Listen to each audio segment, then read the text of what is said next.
저는 오늘 이 말씀을 가지고 옆 사람하고 한번 저희 설교 제목을 나눠보시겠습니다. 옆 사람을 먼저 한번 바라보세요. 자, 옆 사람 바라보시면서 너 그러다 쫓겨난다. 너 그러다 쫓겨난다. 너 그러다 쫓겨난다. 저의 오늘 설교의 제목은 너 그러다 쫓겨난다입니다. 여러분 아이를 다들 키워보셔서 아실 것입니다. 아이를 키우다 보면요 경고를 많이 하게 됩니다. 너 그러다가 다쳐. 너 그러다가 이빨 썩어. 너 그러다가 감기 걸려.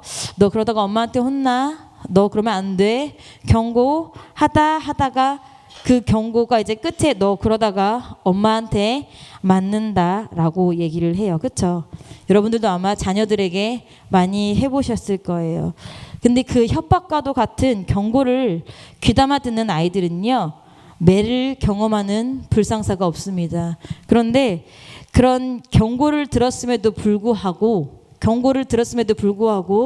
내가 하고 싶은 이 엄청난 장난이 너무 그것을 하고 싶은 나머지 몰두한 나머지 엄마의 경고가 생각이 안 나던가 에이 우리 엄마 또 말로만 저럴 거야 라고 경고를 우습게 여기면 경고가 현실이 됩니다. 그렇게 경고를 무시하고 경고를 어기면 당한 그 현실의 심판 현실의 매는요 굉장히 더 어떻죠? 보통 때의 매와 사뭇 그 세기와 강도가 다릅니다.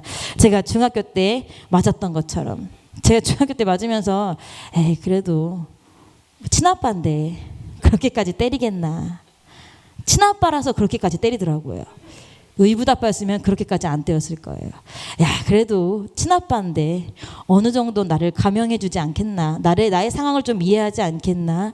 근데 친아빠니까 저의 상황을 이해하지 않더라고요. 오늘 우리가 읽은 본문도요. 경고를 거듭하시던 하나님의 심판의 장면입니다. 오늘 하나님의 심판의 대상이 된 나라가 어떤 나라입니까? 이스라엘 백성 중에 유다입니다. 남유다. 누구의 혈통이에요?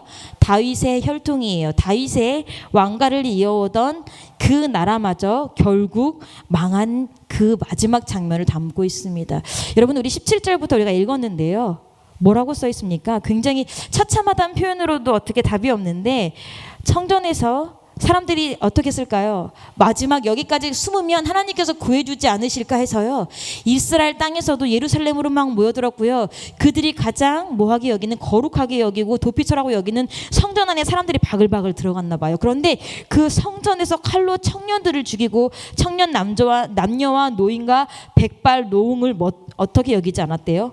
국률이 여기지 않대요. 굉장히 고상한 표현. 조금도 불쌍하게 여기지 않았대요. 성전 안에서 사람을 죽임에 있어서 한치의 망설임이 없었습니다. 누가? 갈대아 아수르의 군사들 얘기하는 겁니다. 그리고 기명들 18절에 보니까 기명들 다 가져가고요. 하나님의 전을 불사르고요. 예루살렘 성을 헐고요. 그 모든 궁실들을 불사르고 그 모든 기명들을 회파하고 간신히 군대를 피해서 간신히 건물이 무너지고 건물이 불에 타는 것을 피해서 살아남았다 생각했는데 20절에 보니까 살아난 자를 다 어떻게 했어요? 포로로 싹 다 잡아가서 바사국이 될 때까지 노예가 되었습니다. 여러분 한번 생각해 보시기 바랍니다. 저는 전쟁을 경험하지 않은 세대라 전쟁의 처참함을 알지 못합니다. 그런데 우크라이나라든지 지금은 이제 워낙 너무 이슈거리가 잘 안 되고 너무 전쟁이 장기화돼서 지금은 이제 사진의 처참함이 보이지 않지만 처음에 막 전쟁 그 우크라이나하고 러시아하고 전쟁할 때 그 사진들이 보도될 때 이게 우리가 지금 현실을 살고 있는 지구촌에서 일어나는 일이 맞나 싶을 정도로 죽어 있는 시체들을 아무렇지 않게 활보해서 피난 가는 사람들, 죽어있는 시체들에게 그냥 아무렇게나 덮어놓고 일상생활을 살아가는 사람들을 보면서 우리가 참 이게 같은 동시대에 일어난 일이 맞나 싶지 않아요. 아마 그 당시에 그 예루살렘 땅 안에는 뭐밖에 없었을 거예요? 시체밖에 없었을 거예요. 처리하지 못한 시체들. 그리고 포로로 잡혀나가고 모든 것이 무너진 빈 성막들, 빈 그 건물들. 여러분 상상이 가십니까? 근데 오늘 본문에 보면 그렇게 사람의 시체가 질비하고 모든 게 다 무너지고 불에 타 있는 그 상황에 어울리지 않는 단어가 등장합니다. 21절 본문을 여러분과 제가 함께 읽어보겠습니다. 준비 시작. 이에 토지가 황무하여 안식년을 누림같이 안식하여 70년을 지내었으니 그만. 무슨 단어가 등장해요? 안식이라는 단어가 등장해요. 사람이 다 죽었는데, 다 포로로 끌려갔는데, 여러분 안식, 여기 안식이라는 단어는요, 하나님께서 천지를 창조하시고 일곱째 날에 안식하셨더라와 똑같은 안식이에요. 걱정 근심 아무것도 없이, 조금의 무엇도 없이, 운동함과 요동함도 없이 편히 쉬었대요. 누가 편히 쉬었어요? 누가 편히 쉬었어요? 사람이 편히 쉬었어요? 토지, 누가? 땅이 편하게 쉬었습니다. 땅이 안식을 취한다? 왜 땅이 안식을 취하지? 여러분, 우리가 이 개념을 정확하게 이해하려면요, 저희도 이 성경보다 훨씬 앞으로 가봐야 돼요. 하나님께서 땅을 어떻게 관리하라고 명령하셨는지 우리 레위기 18장으로 휘리릭 넘어가 보도록 하겠습니다. 여러분들 역대하는 이렇게 표시를 해두시고, 레위기 18장 레위기 18장 24절에서 30절까지 말씀입니다. 자, 제가 레위 18장 24절에서 30절까지의 말씀을요, 빠르게 읽어드릴 테니까 여러분들은 눈으로 한번 보시기 바랍니다. 하나님께서 땅에 관해서 어떻게 관리하라고 하셨는지 읽겠습니다. 너희는 이 모든 일로 스스로 더럽히지 말라. 내가 너희 앞에서 쫓아내는 족속들이 이 모든 일로 인하여 더러워졌고 그 땅도 더러워졌으므로 내가 그 악을 인하여 벌하고 그 땅도 스스로 그 거민을 토하여 내느니라. 그러므로 너희 곧 너희의 동족이나 혹시 너희 중에 우관한 타국인이나 나의 규례와 법도를 지키고 이런 가증한 일에 하나라도 행하지 말라. 너희 전에 있던 그 땅 거민이 이 모든 가증한 일을 행하고 그 땅도 더러워졌느니라. 너희도 더럽히면 그 땅이 너희 있기 전 거민을 토함같이 너희를 토할까 하노라. 무릇 이 가증한 일을 하나라도 행하는 자는 그 백성 중에서 끊쳐지리라. 그러므로 너희는 내 명령을 지키고 너희 있기 전에 행하던 가증한 풍성을 하나라도 쫓음으로 스스로 더럽히지 말라. 나는 너희 하나님 여호와니라. 자, 땅을 어떻게 관리하래요? 땅을 어떻게 관리하래요? 누구의 말에 따라서 관리하래요? 여호와의 계명을 따라서 관리하래요. 우리가 성경이 이 앞을 쭉 읽어보면요, 하나님께서 이 땅에 대해서 굉장히 예민하게 말씀하시는데, 얼마나 예민하게 말씀하시냐면 이 땅을 절대 더럽히지 말라. 왜 더럽히지 마냐면 내가 너희들과 함께 그 땅에 거할 건데, 너희들이 그 땅을 더럽혀서 더럽게 하는 대표적인 게 음란한 짓을 하거나 너희들이 무죄한 자의 피를 받아서 그 땅에 쏘아붓거나, 심지어 너희들이 내가 성막과 함께 있는 그 전에서 무엇 쌀 때? 똥 쌀 때도 뭐하라? 전 밖으로 나가서 뭐해라? 땅을 파고 싸고 덮고 뒷걸음져서 들어오라 할 정도로 하나님께서 이스라엘 백성들 믿는 무리가 거하는 땅을 굉장히 신경 쓰셨어요. 그래서 그 땅이 더럽혀지고 그 더러운 피로 인해서, 이유를 알 수 없는 죽음으로 인해서 우상의 이방의 신들 때문에 그 땅이 더러워지면, 여러분 우리가 레위기 읽었잖아요. 레위기 25장에 18장 25절에 그 땅도 더러워졌으면서 그 악을 인하여 벌하고 그 땅 스스로도 뭐 어떻게 한대요? 거민을 뭐 한대요? 토하여 낸대요. 왜? 토하여 버린대요. 이 말이 여기만 쓰여져 있어요. 28절에요. 뭐라고 돼요? 너희도 더럽히면 그 땅에 너희 있기 전 거민을 토함같이 너희를 토할까 하노라. 다 토해버릴 거래요. 민수기 35장 33절에 너희는 거하는 땅을 더럽히지 말라. 피는 땅을 더럽히다니 피 흘림을 받은 땅은 이를 흘리게 한 자의 피가 아니면 속할 수 없느니라. 너희는 너희 거하는 땅 곧 나의 거하는 땅을 더럽히지 말라. 너희 거하는 땅 곧 나의 거하는 땅. 여기서 나가 누구예요? 하나님이세요. 그 하나님께서 너와 내가 함께 거하는 땅을 더럽히지 말라. 나 여호와가 이스라엘 자손 중에 거함이니라. 이스라엘 백성들과 하나님이 함께 거하시기 위해서 하나님께서 뭐 하셨어요?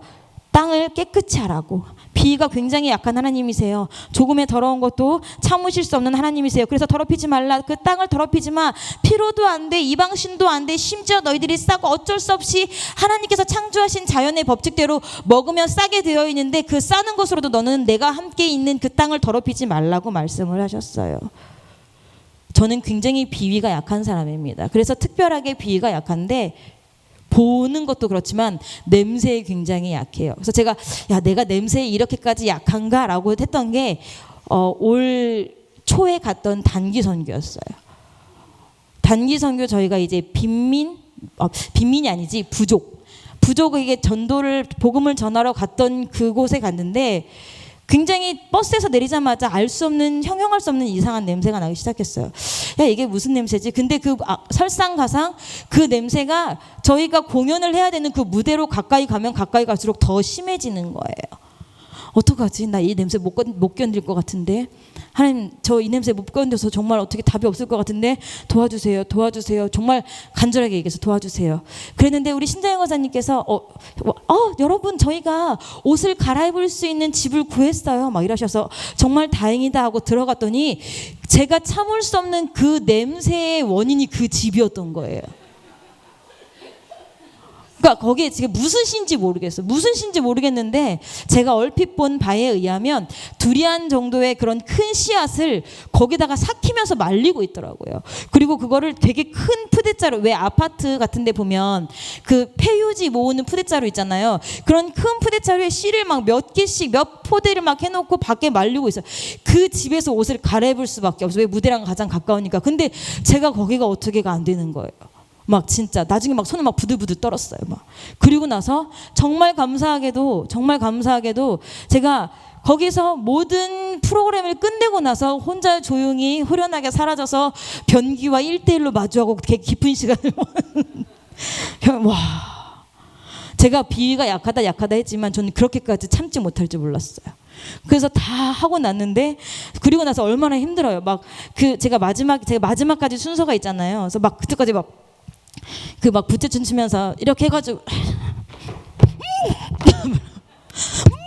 막 삼켜가면서 그리고 끝나자마자 의상을 갈아입을 수도 없이 화장실로 가서 다 깊은 1대1 만남을 하고 나와서 털퍼덕 앉아있는데 그때 저에게 구세주같이 윤정이 어떻게 박하사탕 하나 드려요? 그래. 그리고 저는 아쉬움 없이 거길 도망치듯 나왔습니다. 너무 힘들다. 그렇게 된 속이요 어떻게 가라앉지가 않더라고요. 다 토했는데도 불구하고. 여러분, 우리 하나님께서요 얼마나 비위가 약하신지 하나님께서 만드신 그 땅에 사는 사람들을요 참다 어쩔 수 없어서 뭐 하신 거예요? 다 토하셨어요. 여러분, 제가 변기에 토하고 나서, 물론 필리핀 변기 물이 내려가지 않습니다. 여러분, 토하고 나서 이거 다 내가 먹은 건데 아까워 싸웁니까? 왜 토했을까요? 더러워서 토한 거예요. 그럼 어떻게 해요? 물 내려서 버리는 거예요. 내가 토한 거는요 2번도 아깝지 않아요. 오늘 하나님께서 본문에 말씀하신 이스라엘 백성들은요 하나님께서 더 이상 참을 수 없을 만큼 역하고 더러워서 뭐 하셨어요? 토해내셨습니다. 여러분, 제가 오늘 말씀을 다시 이제 저희가 말씀을 또 돌아가다 보면 여러분, 이스라엘 백성들이 땅 발을 붙이고 산 역대하 그 36장에 발을 붙이고 산 그 땅은요 하나님께서 1400년 전에 누구를 앞세워서 모세를 앞세워서 애굽에서 끌어내셨어요. 하나님께서 실은 그 전부터 이스라엘 백성하고 함께 하시고 싶었는데 이미 애굽 땅에는 다른 왕조가 세워져서 다른 신이 점령하고 있던 땅이라 이스라엘 백성과 그 땅에서 함께 하지 않으시고 내가 이스라엘 백성을 데리고 내가 나만의 땅에서 이들과 함께 행복하게 살아야지 하고 그 백성들을 데리고 나오셔서 가나안을 주신 거예요. 그리고 그 가나안을 주실 때 그냥 주신 게 아니라 일단 한번 싹 청소하고, 여러분, 우리가 이사 갈 때 그냥 이사 들어갑니까? 입주 청소해요. 그렇죠? 입주 청소 싹 하고 새로운 짐을 놓고 새 삶을 시작을 합니다. 그것처럼 하나님께서 이스라엘 백성들을 빼내셔서 40년 동안 이스라엘 백성에게서 애굽에 있었던 습관, 죄, 더러운 것들을 싹 빼내시고요. 그리고 이스라엘 백성이 정착하게 될 가나안이란 땅을요 깨끗하게 입주 청소까지 해놓으시고 그리고 이스라엘 백성들과 함께 살기 시작하셨어요. 그러면서 얘들아, 내가 너와 함께 살아야 하니까 더럽히지 말아줄래? 더럽히지 버리지 말아줄래? 계속 말씀하시면서 야 이거 더러워서 안 될 것 같아 좀 치워줄래? 야 이거 더러워서 안 될 것 같아 좀 치워줄래? 치워줄래 했는데요.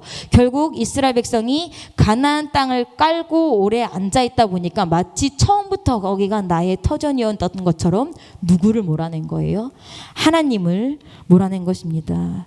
여러분 우리가 오늘 읽은 이 말씀을 통해서 보면 유다가 쫓겨난 것도 너무 안타깝지만 그거보다 더 안타까운 이유는요. 유다가 쫓겨나기 전에 똑같은 죄 때문에 똑같이 쫓겨난 민족이 있어요. 그게 어디예요?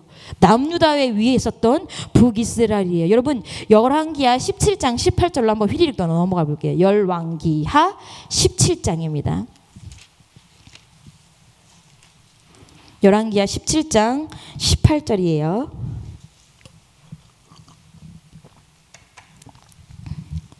열왕기하 17장 18절을 펴셨으면 함께 읽어볼게요. 준비 시작.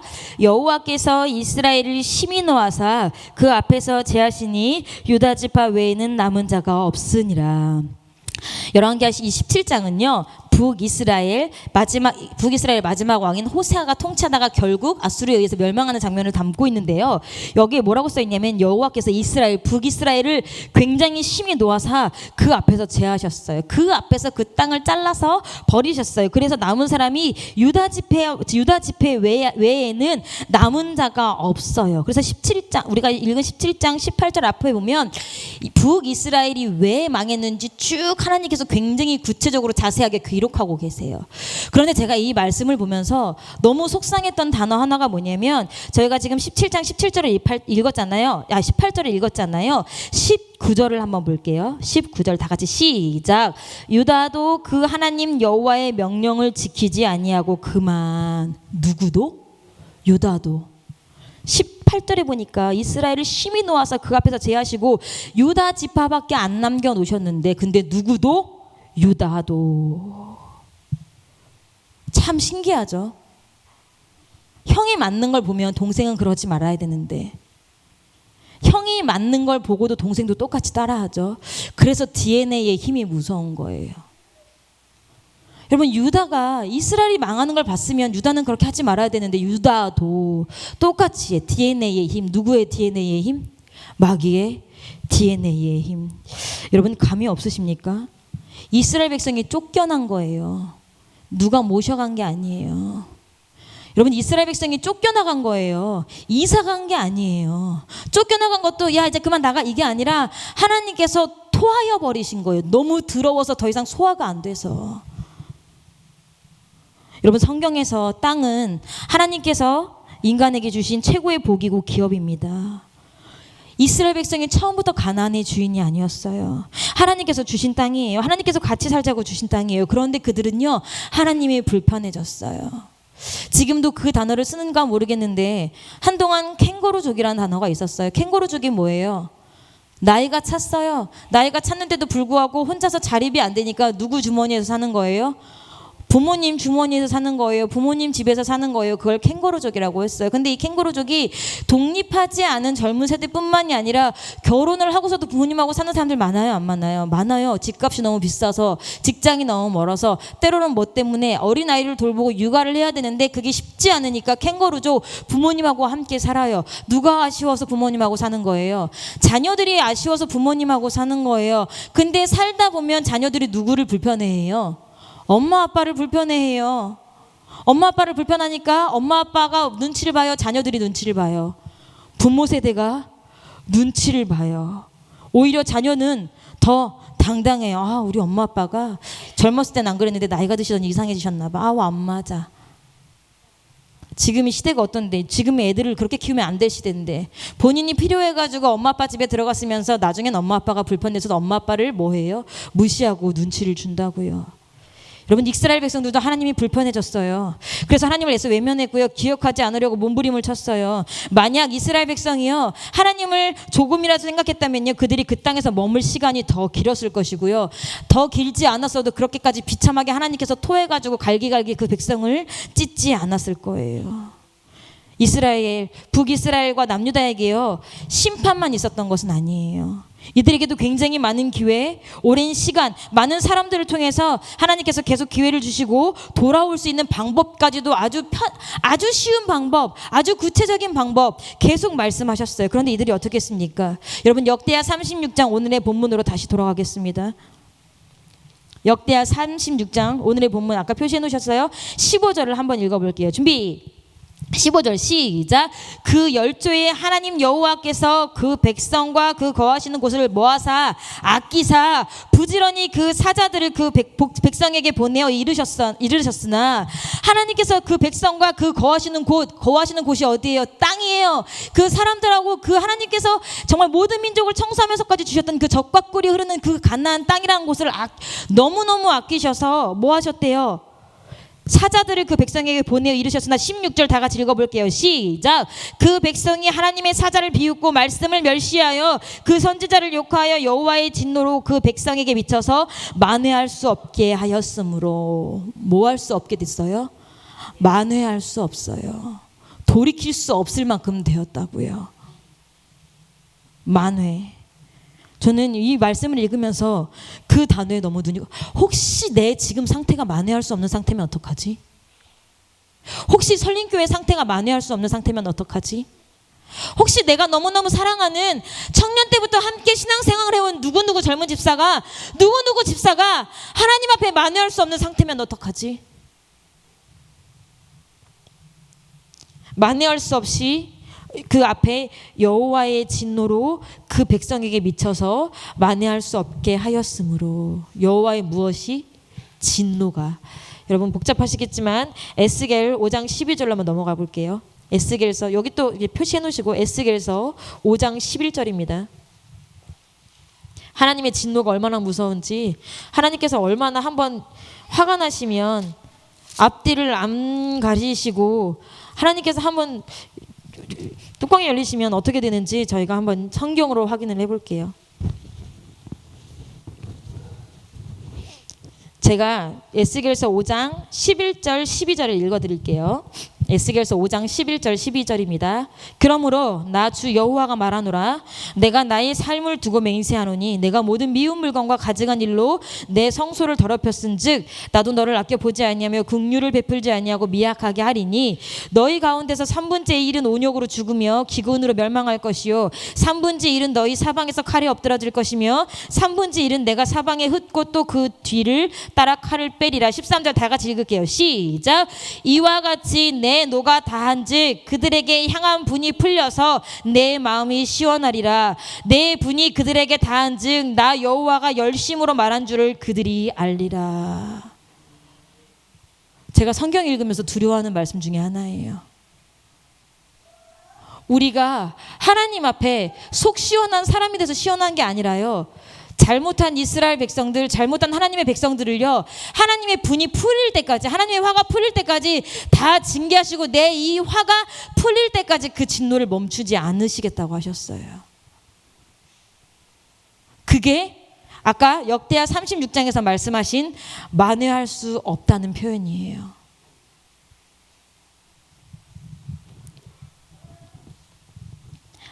하나님의 노가 끝까지 차고 차서 폭발하셨습니다. 여러분, 맨날 화내는 사람은 별로 안 무서워요. 그렇죠? 근데 꾹 참았다가 어쩌다 화내는 사람은 굉장히 무서워요. 물론 하나님은 사람이 아니지만 그러니까 더 무서운 거예요. 사람이 아니니까 시건치 않으시고 허투루 말씀하지 않으세요. 오늘 우리가 읽은 에스겔에서도 나 주 여호와가 나의 삶을 가리켜 맹세한다고 하시잖아요. 이스라엘 백성에겐 분명히 은혜의 때가 있었습니다. 하나님께서 부지런히 사자들을 보내셨습니다. 그 땅을 아끼시고 그 사람들을 아끼셔서 부지런히 선지자들을 보내시고 부지런히 말씀을 하셨습니다. 근데 그 은혜의 때와 그 은혜의 기회를 누가? 이스라엘 백성들이 스스로 버려버리고 멸시하고 비웃고 조롱했습니다. 많은 사람들이 얘기합니다. 나 요새 기도가 잘 안 돼. 기도 안 하니까 안 되는 거예요. 나 요즘에 회개가 잘 안 돼. 회개 안 하니까 안 되는 거예요. 기도를 쭉 하던 사람은요, 기도가 그래도 돼요. 근데 기도가 아무리 잘 됐던 사람들이라도요, 기도 한 번, 기도 두 번, 기도 세 번 입 다물고 앉아서 몸만 흔들기 시작하면요, 몸은 굉장히 뭐해서 영악해서 쉬운 것에 금방 젖어들어요. 그래서 절대로 기도가 입 밖으로 튀어나오지 않아요. 입 밖으로 튀어나오지 않는 그 기도를 가지고 있는 사람이 마음으로 울부짖겠습니까? 물론 그런 사람도 있죠. 한나같이 너무 괴롭고 너무 힘들어서 입술만 달싹달싹 동하는 그런 기도할 수도 있죠. 근데 여러분들이 한나같이 애통하는 마음이라서 입술만 달짝달짝 기도하시는 거 아니잖아요. 여러분, 기도를 멈추지 말아야 되는 이유가 거기에 있습니다. 여러분, 제가 일본에서 잠깐 유학할 때 제가 가장 많이 쓴 단어가 무슨 단어일까요? 제가 일본에서 가장 많이 쓴 단어는 스미마셍. 스미마셍. 무조건 스미마셍. 왜? 일본어도 잘 못하고 뭐 어쨌든 그러니까 같은 동양이라도 굉장히 많은 것들이 달라서 저도 모르게 실수한 적도 많고, 아무튼 일본 사람들도 스미마셍을 잘 써요. 그래서 스미마셍 막 무조건 스미마셍 그랬어요. 근데 이제 제가 일본에 있다가 한국에 돌아왔는데 한국에서도 습관이 돼가지고 죄송합니다. 죄송합니다. 죄송합니다. 나도 모르게 죄송합니다를 남발한 거야. 그랬더니 이제 우리 집 가족들이 야, 너 이거 그게 죄송할 일 아니야. 왜 자꾸 죄송하다고 해? 그러니까 나는 진짜 죄송해서 죄송하다기보다 그냥 입에 붙은 말이라서 그랬던 거예요. 근데 막 야, 이거 죄송하다고 할 말 아니야. 야, 죄송할 상황 아니야. 너무 죄송하다고 그렇게 말하지 마. 막 이렇게 해서 그런가 보다 했어요. 근데 저희 신랑만 그 얘기를 좋아했어요. 왜냐면 저희 신랑이랑 저랑 올해가 결혼한 지 19년 되는 해예요. 헤어질 때도 됐겠죠? 이랬어. 19년 됐는데 저희 신랑이 저한테 불만이 여러 가지가 있겠지만 그 중에 한 가지 불만이 뭐냐면 너는 절대 네가 먼저 잘못해놓고 네가 잘못했다고 미안하다고 말한 적이 한 번도 없어.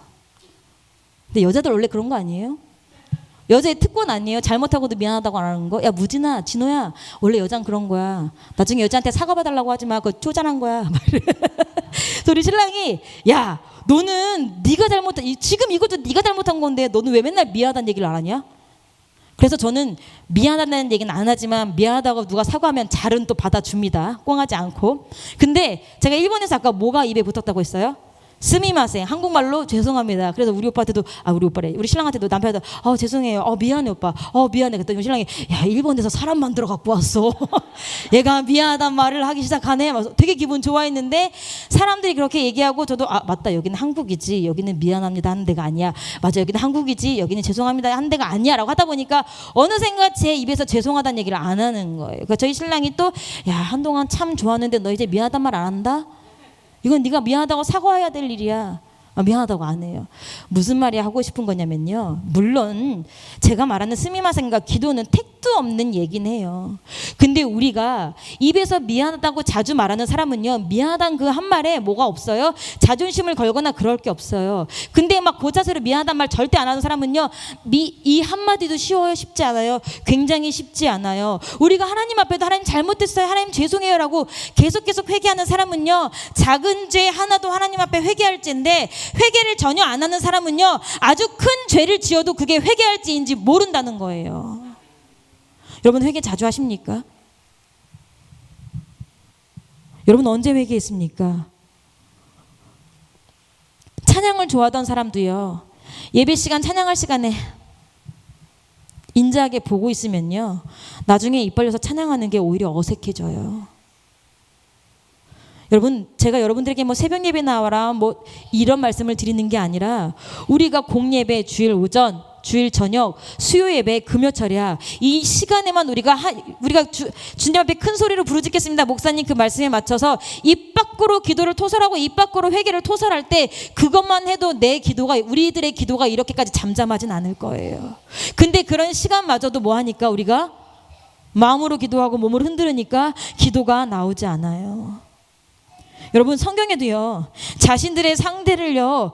뭐예요? 자신들의 상태를 모르고 회복하자고 다시 하나님께 돌아가자고 권유한 사람들을요. 비웃거나 멸시하거나 듣지 않는 사람들이 얼마나 많은지 몰라요. 제가 보여드릴까요? 역대하 30장 한번 가보세요. 역대하 30장이에요.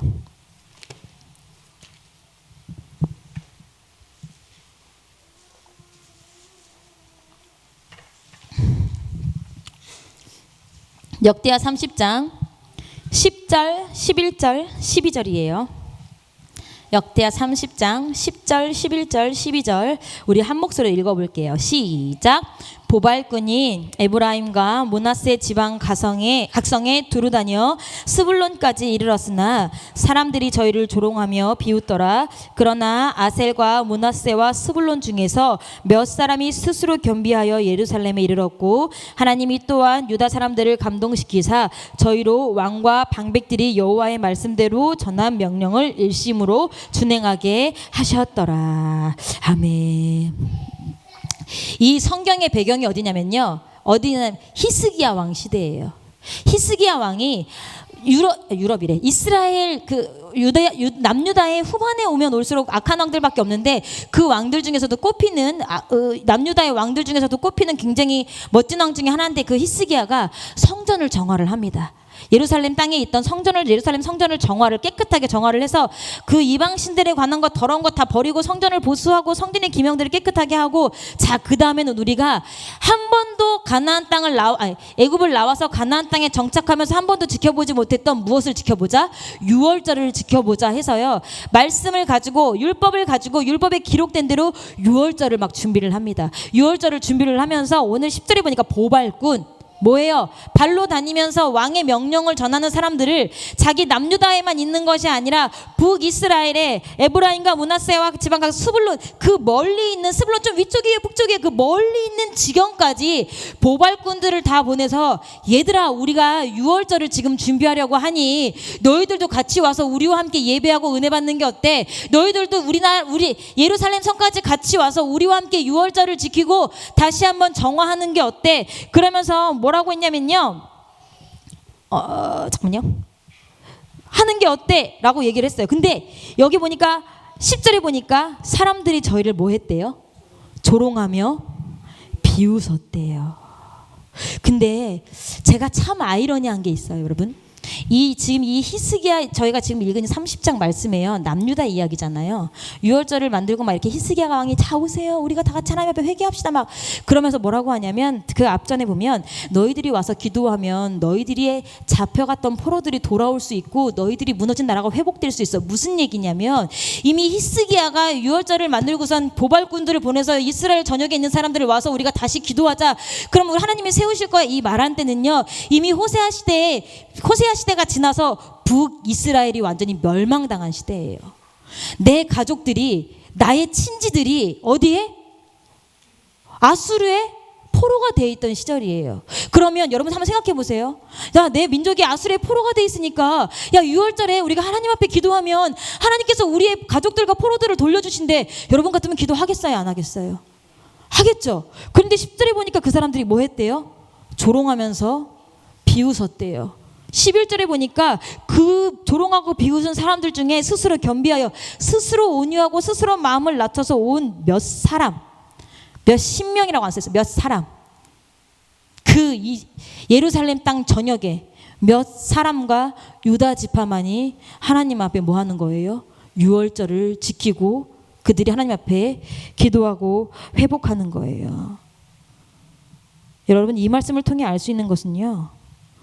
우리가 생각했을 때 어려움 가운데 있는 사람이 문제가 있는 사람이 하나님 앞에 기도하고 하나님 앞에 무릎 꿇기 쉬울 것이라 생각하는데 그렇지 않다는 거예요.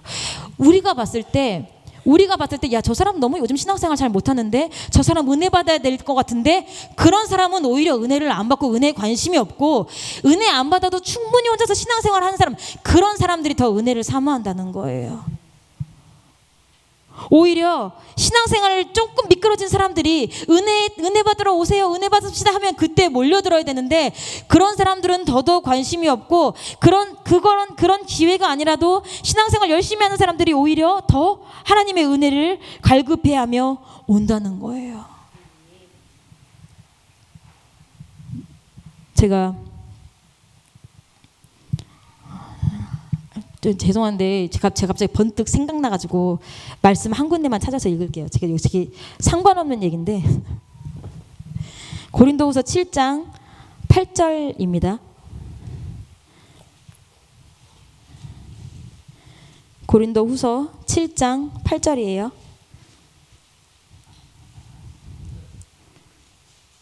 갑자기 생각나서 찾으셨어요?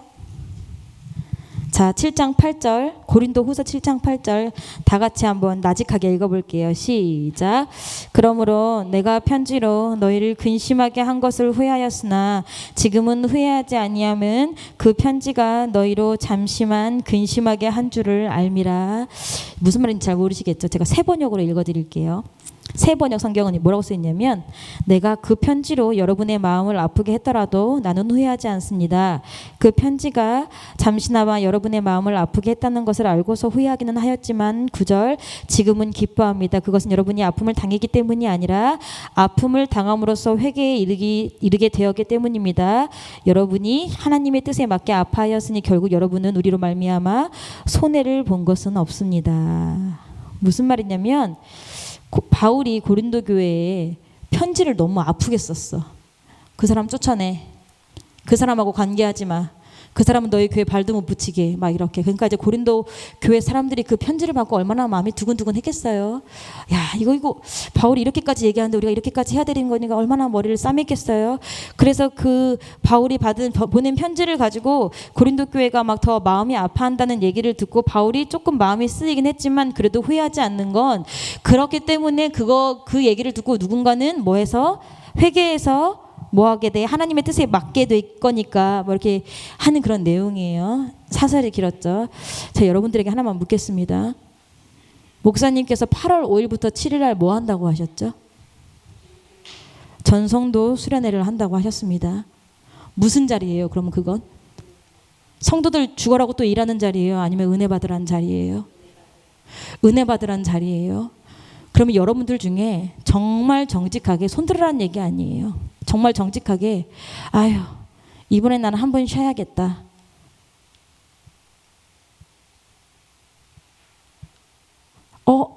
이번에 인카운터 아니고 그럼 나도 게스트처럼 앉아서 말씀 들을 수 있을 때야? 나 그럼 이번에 한번 가보고 싶은데. 두 마음으로 나뉠 거예요. 제가 아까 말씀드렸죠. 6월절 히스기야가, 야, 북이스라엘 너네 다 무너졌잖아. 지금 와서라도 기도하면 하나님께서 너희들 포로 보내주신대. 돌려보내주신대. 우리 같이 6월절 지키고 하나님 앞에 기도하자. 뭐 했다고 그랬어요? 조롱하고 멸시했다 그랬어요. 목사님께서 올해 초부터 고민하신 거예요. 야, 우리가 인카운터를 어떻게 할까? 올해 한 번만큼은 성도들하고 편하게 뭐 하지? 시간 너무 타이트하게 잡지 말고 나도 은혜 받고 성도들에게도 충분한 은혜를 주기 위해 올 초부터 강사를 한번, 우리가 올 초부터 목사님하고 저하고 했던 얘기가 그거예요. 올해 인카운터 우리 어떻게 하지? 신의 전도사야 어떻게 할까? 목사님, 성도들도 한번 은혜 받을 수 있는 시간이 필요하지 않겠습니까? 목사님, 성도들도 쉬어가는 시간이 필요하지 않겠습니까? 일하는 거 말고요. 은혜 받을 시간, 목사님, 야, 성도들도 한번 은혜 받아야 되지 않겠냐? 맨날 똑같은 내 목소리 말고 그 성도들에게 새 힘을 줄 수 있는 강서를 불러다가 우리가 은혜 받아야 되지 않겠냐? 목사님은 혼자서 단꿈에 젖어서 그렇게 프로그램을 준비하셨어요. 자, 히스기야 왕 같지 않아요? 야, 우리가 이렇게 6월절 준비하면 이스라엘 전역에서 와가지고 우리한테 뭐 할 거야? 함께 6월절을 준비하고 기도할 거야. 그래서 막 단꿈해져서 보발꾼까지 다 보냈어. 근데 누가 왔어요? 안 왔어요. 오히려 조롱하고 멸시하고 몇 명만 왔다고 성경에, 우리가 읽은 성경에 써 있어요. 여러분, 못 가시는 분들을 나무라는 게 아니에요. 절대로 제가 못 가는 분들을 나무라는 게 아닙니다. 여러분들의 마음을 묻는 거예요. 은혜 받을 준비가 되셨습니까? 은혜 받고자 목표를 정하셨습니까? 은혜의 때라고 기대하십니까? 변신의 전사 또 너무 어린데 저렇게 무겁고 저런 얘기하네. 뭐 그렇다도 상관없어요. 제가 그래서 고린도후서 말씀 읽어드린 거예요. 제가 이렇게 얘기하고 분명히 이따가 후회할 거예요. 내가 그런 얘기를 왜 했지?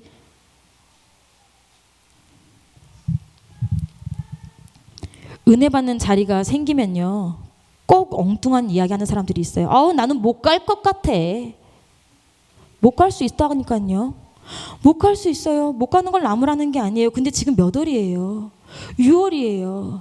그러면 못 갈 수밖에 없는 나의 형편이 있어요. 못 갈 수밖에 없는 나의 형편이 있는데, 주여, 제가 정말 이거는 하늘이 두 쪽 내도 못 가는 형편인 거 하나님이 아시지요? 그래도 하나님, 제가 은혜 받고 싶어서, 아니면 제가 설림교회 성도니까 가보고 싶은데 하나님 어떻게, 주님 조금만 기도해보면서 준비하면 좋은데 나는 못 갈 것 같아. 근데 왜 제가 그런 말씀을 드리냐면 이 한마디가 굉장히 큰 파급 효과를 내요. 그래? 나도 못 갈 것 같은데. 너도 못 갈 것 같아? 나도 못 갈 것 같더라. 야, 우리 못 갈 것 같구나.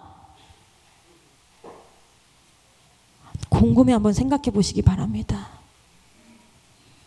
여러분, 곰곰이 한번 생각해 보시기 바랍니다. 다시 한번 말씀드려요. 일 때문에, 개인 형편 때문에 못 가시는 분들을 나무라는 게 절대 아니에요.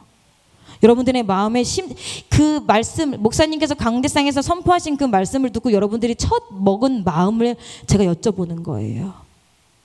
그리고 제가 말씀드렸죠. 못 갈 수 있어요. 남편이 직장 하늘이 두 쪽에 나도 못 갈 수 있죠. 그러면 뭐 해야 돼? 혼자 잠잠히 기도하면서 주여, 주여, 제가 못 가지만 저희 성도들 은혜 받게 하여 주시옵소서. 주여, 제가 못 가서 저희 목사님 힘 빠지지 않게 하여 주시옵소서. 그렇게 하는 게 장성한 성도의 모습이 아니겠느냐고 여러분들에게 말씀드리는 거예요.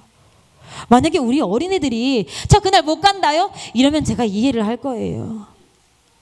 이제 막 신앙생활 하는 사람들이 전사님 저는요 수련회 같은 거 한 번도 안 해봐가지고 저는 그런데 안 가고 싶은데요. 제가 그러면 이해를 할 거예요.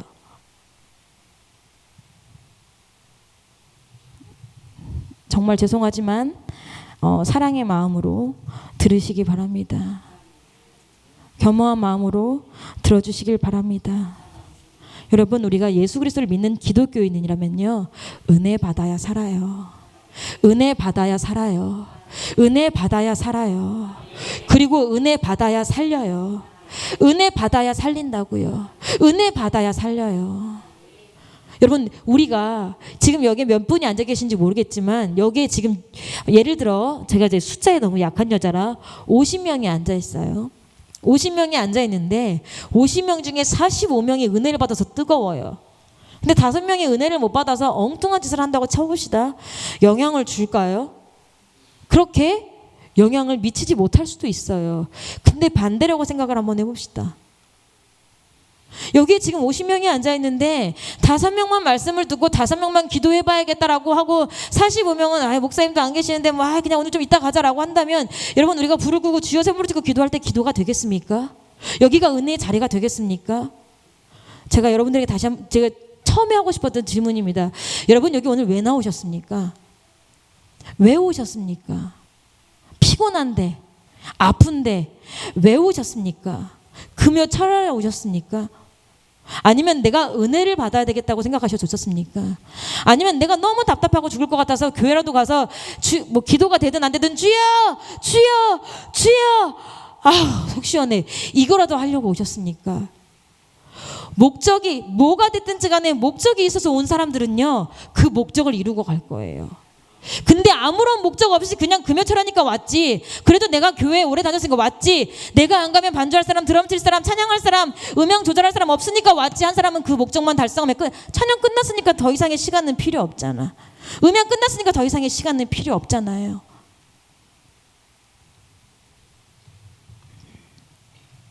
여러분, 우리가 아까 읽었던 오늘의 본문 말씀이에요. 하나님께서 만회할 기회를 계속 주셨어요. 근데 그 만회할 기회를 버린 건 누구예요? 이스라엘 백성이에요. 근데 그 유다 백성은요, 이스라엘 백성이 만회할 기회를 다 놓치고 나라가 조각조각 다 쪼개졌는데도 그것을 보고서도 만회하지 않았어요. 여러분, 스스로 한번 생각해 보세요. 되게 쉽게 얘기하시면 안 되는 얘기가 뭐냐면, 나 요즘 영적으로 제일 바닥이에요. 나 요즘 신앙생활하면서 영적으로 제일 바닥이에요. 저는 그 얘기를 들을 때마다 이 사람이 이 이야기를 하는 건 내가 영적으로 바닥이라서 지금 죽을 것 같으니까 살려달라고 기도해달라고 하는 얘기인 건가? 아니면 나 바닥이야 이런 건가? 제가 고민이 되는 거예요. 여러분, 나 영적으로 바닥이에요는 누구 앞에서 얘기해야 돼요? 하나님 앞에서 해야 될 얘기야. 사람 앞에서 해야 될 얘기가 아니라. 근데 영적으로 바닥인 사람들이 사람들을 만나서 나 영적으로 바닥이에요, 나 영적으로 힘들어요 얘기는 하는데 하나님 앞에 나와서 하나님 나 영적으로 바닥인 거 보이시죠? 울며 애통하는 사람들은 별로 없는 게 제가 너무 마음이 아픈 거예요. 여러분들 스스로 영적으로 지금 미끄러진다고 느끼십니까? 내가 신앙이 필요하다고 느끼십니까? 물론 우리가 목장 가서도 얘기해야죠. 나를 위해서 기도해 달라는 마음으로 목장 식구들아 나를 위해서 좀 기도해 주겠니? 나 영적으로 바닥이란다. 그런데 하나님 나 영적으로 바닥입니다. 하나님 나 영적으로 바닥입니다. 그 얘기는 누구 앞에서 해야 될 얘기예요? 하나님 앞에서 할 얘기예요. 그럴 때 하나님께서 그에게 정말 깨진 마음이든 뭐 굳은 마음이든 완전 딱딱해진 마음이든 와장창 부서지게 해주시고요. 그럴 때 하나님에게 그 영혼 하나님 나 영적으로 바닥이에요. 그 한마디 듣고 궁휼함을 생각하셔서 만회할 기회라도 주시는 거예요. 근데 여러분들은 하나님 앞에 만회할 기회가 별로 그렇게 필요하지 않으시면 안 하셔도 돼요. 그런데 저는 만회할 기회가 필요합니다. 사역을 감당하기 위해서도 무엇하기 위해서도 제 영혼이 천국 가기 위해서도 여러분 제 영혼이 너무 천국 가길 원하는데요. 제가 진짜 이 마지막에 숨이 딱 끝났을 때 정말 천국 가기 원하는데요. 그거보다 더 원하는 거는요. 제가 이 땅에 살면서 하나님의 나라를 누렸으면 좋겠어요. 죄 때문에 마음에 해결되지 않는 사람 때문에 마음에 해결되지 않는 나의 지난 과거 때문에 그냥 주리를 트고 애걸복걸하고 그러다가 막 주리를 틀고 하다가 마지막에 주여 용서하여 주시옵소서 하고 천국 가는 게 아니라 지금 내가 오늘 2024년 6월 14일을 살면서 지금 내가 하나님하고 관계가 빵 튀어가지고 지금 하나님의 나라를 내가 누리면서 살고 싶다고요. 그러기 위해서 내가 신앙생활을 해야 되는 건 아닌가라는 생각을 제가 해보는 거예요. 여러분들은 어떠세요? 지금은 상관없으세요? 그냥 마지막 때에 그냥 제일 마지막에 천국만 가면 돼요? 그렇게 해서 그렇게 위해서 예수를 믿으신다면 우리가 여기 나와서 이 밤에 이렇게 더운데 수고할 필요가 없을 것 같아요. 근데 우리가 오늘 이 밤에도 예수를 누리고 내일 아침에도 예수를 누리고 내가 남은 생에 예수를 누리고 그리고 나의 어린 자녀에게 예수를 누리는 삶을 보여주기 위해서 우리가 신앙생활을 하는 거 아닐까요? 그래서 우리가 은혜 받아야 하는 거 아닐까요? 그런데 왜 은혜 받을 자리가 있는데 그렇게 냉랭하시냐고요? 그런데 왜 은혜 받을 자리가 있는데 그렇게 미적미적 하시냐고요? 그런데 왜 은혜 받을 자리가 있는데 누가 궁둥이를 툭툭툭툭 쳐줘야지 여러분들 신청하시냐고요? 그 얘기를 제가 여러분들에게 지금 하고 있는 거예요.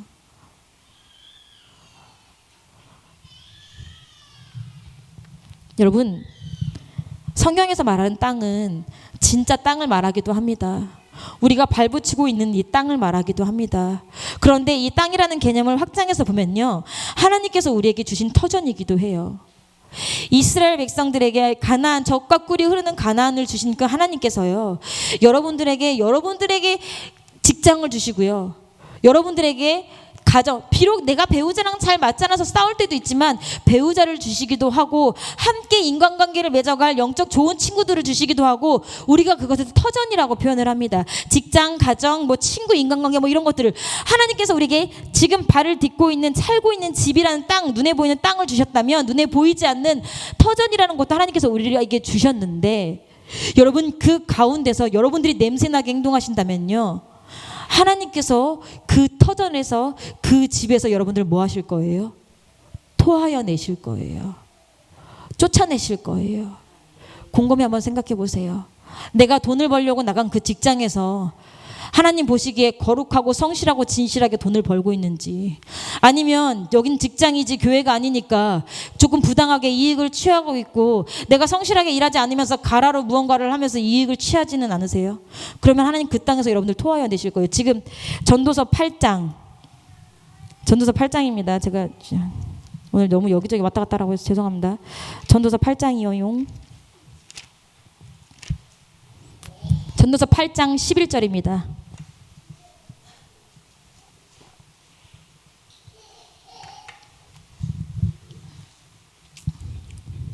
전도서 8장 11절 찾으셨으면 저 여러분이 큰 소리 읽겠습니다. 시작. 악한 일에 징벌이 속히 실행되지 않으므로 인생들이 악을 행하기에 마음이 담대하도다. 악한 일에 대해서 지금 바로 징벌하지 않으니까 인생들이 마음이 담대하대요. 그러니까 우리가 사회 나가서 직장에 나가서 조금 꼼수를 부렸는데 하나님이 치지 않으시네.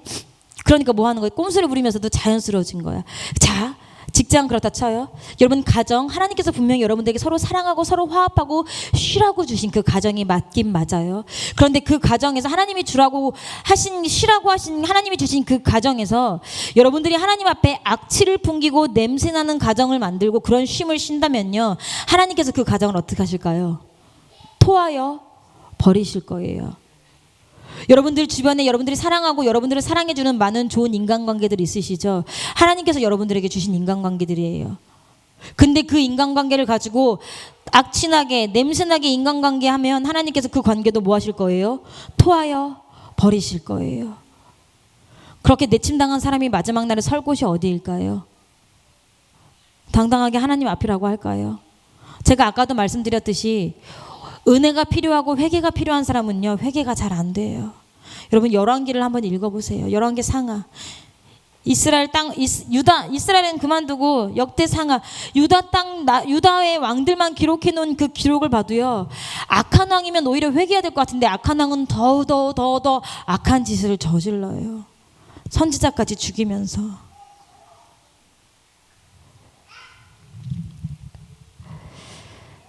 자, 대전에서 지금 무엇을 한다고 하죠?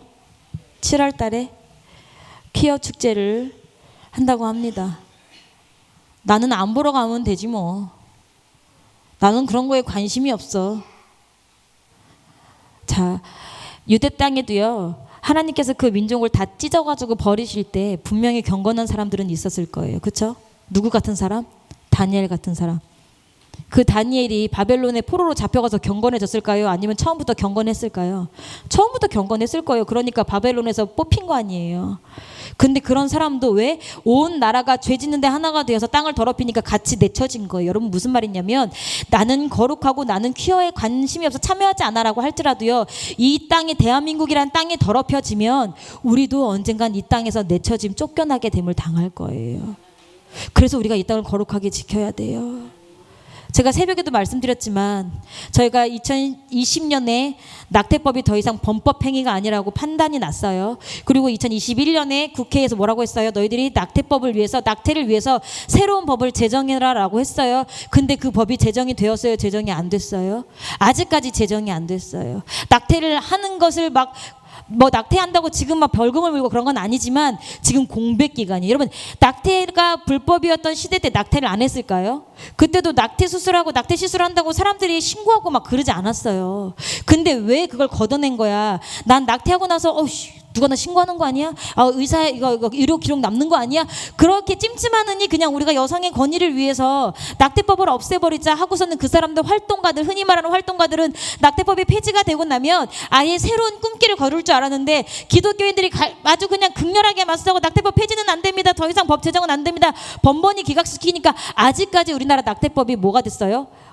그냥 허공에 떠 있어요. 그래서 낙태가 뭐 인정한다, 합법화한다, 그냥 22주까지 여러 가지 사유에 의해서지 여성이 자기 마음대로 하고 싶은 대로 낙태하는 게 아직까지 우리나라는 뭐가 된 거예요? 법으로 제정되지는 않은 거예요. 막아냈기 때문에 그래도 그게 이 정도인 거예요. 여러분, 퀴어 축제가 대구에서 안 열렸어요. 왜 안 열렸어요? 극렬하게 반대하니까. 여러분, 서울에서 퀴어 축제가 지금 못 열렸어요. 6월달 다 지나가는데 왜 그래요? 극렬하게 반대하니까. 그러면 그것들을 봤으면 우리 이제 뭐 해야 돼요? 우리도 반대해야 돼요. 왜 반대하냐면 그게 싫은 게 아니라 적어도 내가 사는 대전 땅만큼은 뭐 할 수 없다. 더럽힐 수 없다. 적어도 내가 사는 땅만큼은 더럽힐 수 없다. 하나님이 나에게 주신 이 터전만큼은 더럽힐 수 없다. 왜 이 땅을 더럽히면 누구처럼?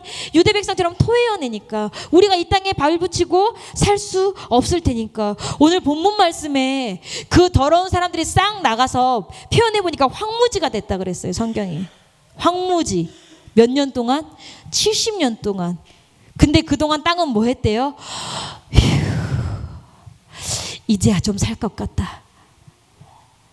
더러운 사람들이 싹 나가고 나니까 이제야 좀 살 것 같다. 땅이 안식을 했대요. 사람들을 다 쓸어버리고 나서야.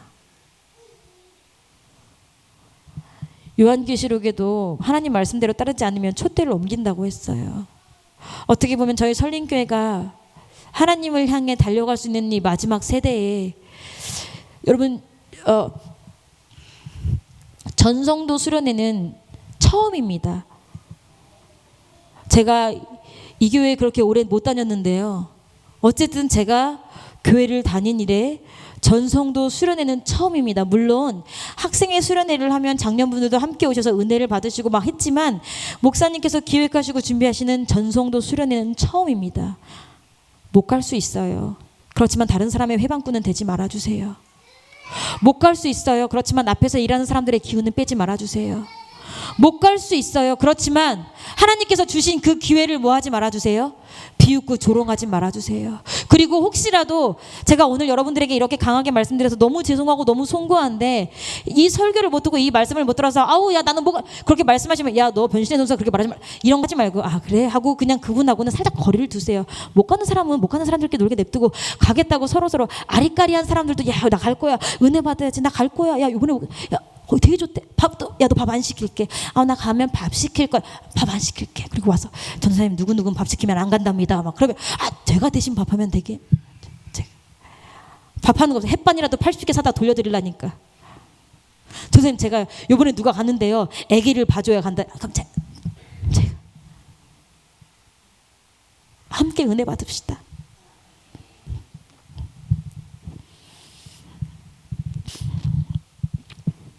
어떤 성도는요 꿈을 꿨대요.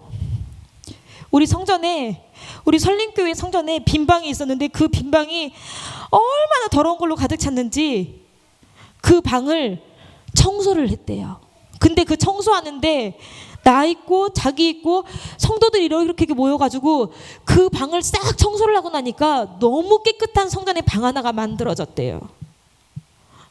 제가 그 이야기를 들으면서 대충 그냥 웃으면서 넘겨드렸지만 야 하나님께서 이번 기회에 전성 몇 명이 될지 모르겠지만 전성도들이 모여서 주여 살아보겠다고 기도할 그때에 하나님이 일하시겠구나. 거기에 참석하는 모든 성도들의 마음을 그렇게 깨끗하게 소지하고 청소하시겠구나. 요시야 때 개혁 저리 가라 할 만큼 히스기야 시대에 개혁 저리 가라 할 만큼 각 사람들의 마음을 하나님께서 깨끗이 정화하시겠구나. 그렇게 해서 정화된 사람들이 설림교회를 다시 한번 정화시켜서 다시 한번 하나님께서 돌아보실 만큼 거룩하고 깨끗한 교회를 만드시겠구나. 하나님이 주신 또 하나의 예지몽이라고 저는 생각했습니다. 여러분들 스스로 어떻게 다짐하시는지 모르겠어요. 그런데 분명한 건요. 여러분들 은혜 받는 사람들은 상관없습니다. 은혜 받지 않고 은혜 받는 기회를 조롱하고 멸시하는 사람들은 오늘 설교 제목이 뭐였어요? 너 그러다 쫓겨난다예요. 여러분 스스로 해보세요. 너 그러다 쫓겨난다. 너 그러다 쫓겨난다. 너 그러다 하나님 생명책이 없어진다. 너 그러다 더 이상 설림교회 성도가 아니게 된다. 더 이상 하나님의 성도가 아니게 된다. 지금이라도 뭐 하자? 은혜 받자. 지금이라도 기도하는 일에 관심을 갖자. 지금이라도 여러분 어떻게 해서라도 은혜 받는데 목숨을 걸고 딴 때는 다 모르겠어요. 딴 때는 다 모르겠어요. 근데 언제 은혜 받겠다고 한 자리 부흥성에 여름성경학교 여름수련회 이렇게 하나님께서 은혜를 주시겠다 담임 목사님께서도 우리 다 같이 모여서 은혜 받아보자 하는 그 자리는요 풀로 참석할 수 없다 할지라도요 최대한으로 내가 개인 것들은 끊어내면서 뭐 해야 돼요? 참석을 해야 돼요. 그래야 옆 사람이 뭐 할 때 은혜 받을 때 덩달아 받는 거고요. 야 은혜는 이렇게 받는구나. 아이들도 다 내려고 오셔야 돼요. 우리 엄마 아빠가 이렇게 기도하는구나. 야 저 전도사님이 저 권사님이 저 집사님이 아 이렇게 기도하는구나. 나도 저렇게 기도해서 신앙생활 해야지. 그렇게 보고 배우는 기회가 되고 옆에서 은혜 받는 사람 때문에 나도 덩달아 뭐 하는 시간이에요? 은혜 받고 하나님의 역사를 경험하는 시간이 그 모여서 집중적으로 은혜 받는 시간이에요. 이 신청서가 있어요. 여기 있는 사람들 다시 지금 신청서를 쓰라고 아직 준비위원회가 조직되지 않아서 신청서를 쓸 수가 없구만요. 함께 은혜 받았으면 좋겠습니다.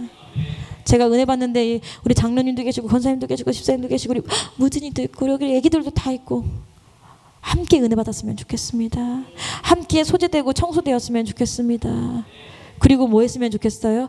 다시 설림교회의 다음 세대와 다음 시대를 기약하는 일들이 그 여름 수련회 때 있었으면 좋겠어요. 그리고 여름 수련회뿐만이 아니라 우리가 지금 드려지고 있는 이 예배 때마다도 여러분들 그냥 나오지 마세요. 어쩌다가는 그냥 나올 수 있죠. 어쩌다가는 피곤하고 힘드니까 저도 그럴 때 많거든요. 그냥 나올 수 있어요. 근데 모든 예배를 그냥 나와 버릇하면요 그냥 갈 거고요. 모든 예배 그냥 나와서 그냥 가는 사람 하나님도 당연하게 생각하실걸요. 우리 무릎을 딱 꿇어봅시다. 다리가 불편하신 분들은 그냥 앉으셔도 되는데 무릎을 한번 딱 꿇어봅시다. 그리고 지금 마음을 조금 정비합시다. 하나님, 내가 지금부터 기도할 겁니다. 주여, 제가 기도를 너무 오랫동안 안 해서 기도가 터져 나올지 모르겠습니다. 하나님, 제가 너무 오랫동안 회개를 안 해서 회개가 터져 나올지 모르겠습니다. 하나님, 그렇지만 제가 이 시간 이 성도들이 기도하는데 저도 함께 기도해서 하나님, 멀어졌던 기도 시간, 멀어졌던 신앙생활, 멀어졌던 하나님과의 관계와 나의 감정들을 다시 한번 주 앞에 하나님 다시 한번 불붙여 보려고 하오니 하나님, 이 시간 나 게으르지 않게 하여 주시옵소서. 하나님, 그냥 몸만 흔들다 가지 않게 하여 주시옵소서. 하나님, 그냥 멍 때리다 가지 않게 하여 주시옵소서. 저 그렇게 기도 길게 하지 않을게요. 기도 길게 하지 않을 테니까 여러분 최선을 다해서 부르주십시오. 하나님, 살려주십시오. 하나님, 다시 나에게 말씀하십시오. 하나님, 내가 이 시간 눈물을 흘리면서 주님 앞에 다시 한번 내가 영적으로 설 수 있는 시간 되게 하여 주십시오. 이 시간 우리 주여 3번 부르짖고 간절하게 기도하겠습니다. 주여!